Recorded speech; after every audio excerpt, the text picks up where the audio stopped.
আসসালামু আলাইকুম। আমার নাম নাজনীন করিম। আমি মোহাম্মদ ইজাজ আহমেদের এই অন্তরের কাব্যকথা কাব্যগ্রন্থটি থেকে একটি কবিতা আবৃত্তি করতে চাই। কবিতাটির নাম কবিতা তুমি।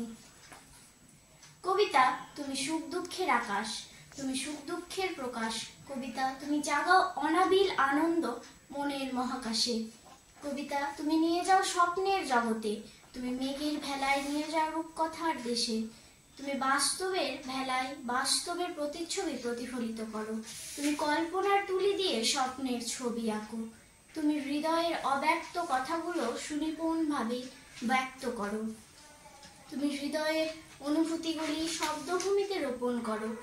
তুমি হৃদয়ের কাব্যকথা বসন্তের দক্ষিণা পবনে, শীতের উত্তরে বাতাসে, শরতের নির্মল সমীরণে, ফাগুনের পূর্ণিমা জ্যোৎস্নাতে ভাসিয়ে নিয়ে আসো কবির কলমের ছোঁয়ায়, কবির কাব্যগাথায়, কবির মনের আঙিনায়, প্রকৃতির সৌন্দর্যের ছোঁয়ায়। কবির স্বপ্নের চোখে ভেসে ওঠো তুমি। রূপালী ভোর, সোনালী সকাল, পড়ন্ত বৈকাল, রক্তিম গোধূলি, পূর্ণিমা রজনী, মেঘ রোদ্দুর, মেঘলা আকাশ, নীলাভ আকাশ, নির্মল বাতাস, সবার বিচরণ তোমার গগনে।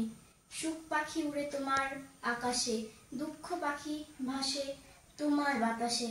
কবি কল্পনায় তোমার শব্দের আলপনাকে। আসসালামু আলাইকুম।